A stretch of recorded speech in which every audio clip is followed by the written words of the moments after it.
اعوذ باللہ من الشیطان الرجیم بسم اللہ الرحمن الرحیم الصلاۃ والسلام علیکہ یا رسول اللہ وعلی آلکہ واصحابکہ یا حبیب اللہ۔ نبی کریم صلی اللہ علیہ وآلہ وسلم آپ کا بچپن حضرت حلیمہ سعدیہ رضی اللہ تعالیٰ عنہا کی گود میں۔ ناظرین، جیسا کہ پچھلی ویڈیو میں نے بیان فرمایا تھا کہ حضرت محمد صلی اللہ علیہ وآلہ وسلم کا بچپن حضرت حلیمہ سعدیہ کی گود میں، تو اس بیان کے آگے کیا ہوا وہ سارا آج آپ کے ساتھ میں شیئر کروں گا۔ آپ سے درخواست ہے کہ ویڈیو کو پوری سننا اور دیکھنا۔ تو شروع کرتا ہوں۔ اس زمانے میں عرب کا دستور تھا، جب ان کے ہاں کوئی بچہ پیدا ہوتا تو وہ دیہات سے آنے والی دائیوں کے حوالے کر دیتے، تاکہ دیہات میں بچے کی نشو و نما بہتر ہو اور وہ خالص عربی سیکھ سکے۔ دائیوں کا جب قافلہ مکہ میں داخل ہوا تو انہوں نے ان گھروں کی تلاش شروع کر دی جن میں بچے پیدا ہوئے تھے۔ اسی طرح بہت سی دائیاں حضرت عبد المطلب کے گھر بھی آئیں۔ نبی کریم صلی اللہ علیہ وآلہ وسلم کو دیکھا، لیکن جب ان کو معلوم ہوا کہ یہ بچہ تو یتیم پیدا ہوا ہے تو اس خیال سے آگے بڑھ گئیں کہ یتیم بچے کے گھرانے سے ہمیں کیا ملے گا۔ اسی طرح دائیاں آتی رہیں اور جاتی رہیں، کسی نے آپ کو دودھ پلانا منظور نہ کیا، اور کرتی بھی کیسے؟ یہ سعادت تو حضرت حلیمہ سعدیہ رضی اللہ تعالیٰ عنہا کے حصے میں آنا تھی۔ جب حضرت حلیمہ مکہ پہنچیں تو انہیں معلوم ہوا سب عورتیں کوئی نہ کوئی بچہ لے کر جا چکی ہیں، اب صرف وہ بغیر بچے کے رہ گئی ہیں اور اب کوئی بچہ باقی نہیں۔ ہاں، ایک یتیم بچہ ضرور باقی ہے جسے دوسری عورتیں چھوڑ کر گئیں۔ حضرت حلیمہ نے اپنے شوہر عبداللہ بن حارث سے کہا، خدا کی قسم مجھے یہ بات بہت ناگوار گزر رہی ہے کہ میں بچے کے بغیر واپس جاؤں گی اور دوسری عورتیں مجھے تانے دیں گی، اس لیے کیوں نہ ہم اس یتیم بچے کو لے لیں۔ اس پر عبداللہ بن حارث بولے، اس میں کوئی حرج نہیں ہے، ہو سکتا ہے اللہ تعالیٰ اسی بچے کی خاطر ہمیں خیر و برکت عطا فرما دے۔ چنانچہ حضرت حلیمہ سعدیہ رضی اللہ تعالیٰ عنہا حضرت عبد المطلب کے گھر گئیں تو حضرت عبد المطلب اور حضرت آمنہ رضی اللہ تعالیٰ عنہا نے انہیں خوش آمدید کہا۔ پھر حضرت آمنہ رضی اللہ تعالیٰ عنہا انہیں بچے کے پاس لے آئیں۔ آپ اس وقت اونی چادر میں لپٹے ہوئے تھے، وہ چادر سفید رنگ کی تھی، آپ کے نیچے ایک سبز رنگ کا کپڑا بچھا ہوا تھا، آپ سیدھے لیٹے ہوئے تھے۔ آپ کی سانس کی آواز کے ساتھ مشک سی کی خوشبو نکل کر پھیل رہی تھی۔ حضرت حلیمہ سعدیہ رضی اللہ تعالیٰ عنہا آپ کے حسن و جمال کو دیکھ کر حیرت زدہ رہ گئیں۔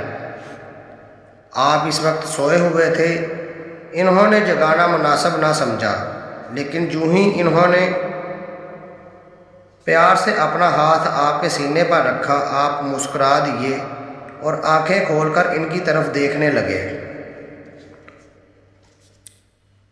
ناظرین، حضرت حلیمہ سعدیہ رضی اللہ تعالیٰ عنہا فرماتی ہیں، میں نے دیکھا آپ کی آنکھوں سے ایک نور نکلا جو آسمان تک پہنچ گیا۔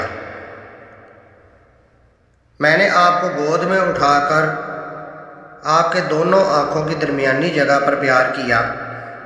پھر میں نے آپ کی والدہ اور حضرت عبد المطلب سے اجازت چاہی، بچے کے لیے قافلے میں آئی۔ میں نے آپ کو دودھ پلانے کے لیے گود میں لٹایا تو آپ دائیں طرف سے دودھ پینے لگے۔ بعد میں بھی آپ کی یہی عادت رہی، آپ صرف دائیں طرف سے دودھ پیتے تھے۔ بائیں طرف میرا بچہ دودھ پیتا رہا۔ پھر قافلہ روانہ ہوا۔ حضرت حلیمہ سعدیہ رضی اللہ تعالیٰ عنہ فرماتی ہیں، میں اپنے کھچر پر سوار ہوئی آپ کو ساتھ لے لیا۔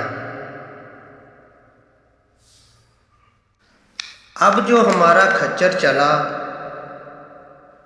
تو اس قدر تیز چلا کہ اس نے سارے قافلے کی سواریوں کو پیچھے چھوڑ دیا۔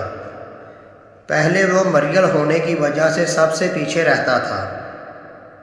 میری خواتین ہساتی حیرانگی سے مخاطب ہوئیں، اے حلیمہ، یہ آج کیا ہو رہا ہے؟ تمہارا کھچر اس قدر تیز کیسے چل رہا ہے؟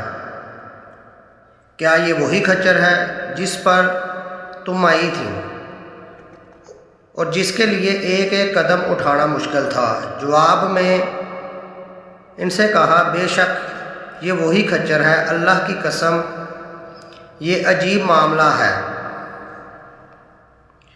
پھر یہ لوگ بنو سعد کی بستی میں پہنچ گئے۔ ان دنوں یہ علاقہ خشک اور قحط زدہ تھا۔ حضرت حلیمہ سعدیہ رضی اللہ تعالیٰ عنہ فرماتی ہیں، اس شام جب ہماری بکریاں چر کر واپس آئیں تو ان کے تھن دودھ سے بھرے ہوئے تھے، جبکہ اس سے پہلے ایسا نہیں تھا۔ ان میں سے دودھ بہت کم اور بہت مشکل سے نکلتا تھا۔ ہم نے اپنی بکریوں کا دودھ دھویا تو ہمارے سارے برتن بھر گئے، اور ہم نے یہ جان لیا کہ یہ ساری برکت اس بچے کی وجہ سے ہے۔ آس پاس کی عورتوں میں یہ بات پھیل گئی، ان کی بکریاں بدستور بہت کم دودھ دے رہی تھیں۔ غرض ہمارے گھر میں ہر چیز میں برکت نظر آنے لگی، اور دوسرے لوگ تعجب میں رہے۔ اس طرح 2 ماہ گزر گئے۔ 2 ماہ میں ہی آپ چلنے پھرنے لگے۔ آپ 8 ماہ کے ہوئے تو باتیں کرنے لگے اور آپ کی باتیں سمجھ آنے لگیں۔ 9 ماہ کی عمر میں آپ صاف گفتگو کرنے لگے۔ اس دوران آپ کی بہت سی برکات دیکھنے میں آئیں۔ حضرت حلیمہ سعدیہ رضی اللہ تعالیٰ عنہ فرماتی ہیں، جب میں آپ کو اپنے گھر لے کر آئی تو بنو سعد کا کوئی ایسا گھرانہ نہ تھا جس سے مشک کی خوشبو نہ آتی ہو۔ اس طرح سب لوگ آپ سے محبت کرنے لگے۔ جب ہم نے آپ کا دودھ چھڑایا تو آپ کی زبان مبارک سے یہ الفاظ نکلے، اللہ اکبر والحمد للہ کثیرا سبحان اللہ و بکرات و وسیلہ، یعنی اللہ تعالیٰ بہت بڑا ہے، اللہ تعالیٰ کے لیے بے حد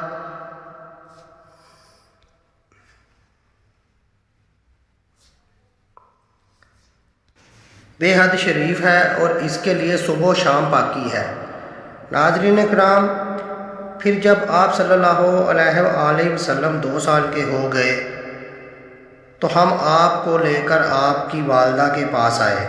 اس عمر میں پہنچنے کے بعد بچوں کو ان کے والدین کے حوالے کر دیا جاتا تھا۔ ادھر ہم نے آپ کی برکات دیکھ چکے تھے، اور ہماری آرزو تھی کہ ابھی کچھ مدت اور آپ ہمارے پاس رہیں۔ چنانچہ ہم نے اس بارے میں آپ کی والدہ سے بات کی۔ ان سے یوں کہا، آپ ہمیں اجازت دیں بچے کو 1 سال اور ہم اپنے پاس رکھ لیں۔ میں ڈرتی ہوں کہیں اس پر مکہ کی بیماریوں اور آب و ہوا کا اثر نہ ہو جائے۔ جب ہم نے بار بار کہا تو حضرت آمنہ رضی اللہ تعالیٰ عنہا مان گئی، اور ہم آپ کو پھر واپس اپنے گھر لے آئے۔ جب آپ کچھ بڑے ہو گئے تو باہر نکل کر بچوں کو دیکھتے تھے، وہ آپ کو کھیلتے نظر آتے مگر آپ ان کے نزدیک نہ جاتے۔ ایک روز آپ نے مجھ سے پوچھا، امی جان کیا بات ہے دن میں میرے بھائی بہن نظر نہیں آتے؟ آپ اپنے دودھ شریک بھائی عبداللہ اور بہنوں انیسہ اور شیمہ کے بارے میں پوچھ رہے تھے۔ حضرت حلیمہ رضی اللہ تعالیٰ عنہا فرماتی ہیں، میں نے بتایا کہ وہ صبح سویرے بکریاں چرانے جاتے ہیں، شام کے بعد گھر آتے ہیں۔ یہ جان کر آپ نے فرمایا تب مجھے بھی آپ ان کے ساتھ بھیج دیا کریں۔ اس کے بعد آپ اپنے بھائی اور بہنوں کے ساتھ جانے لگے۔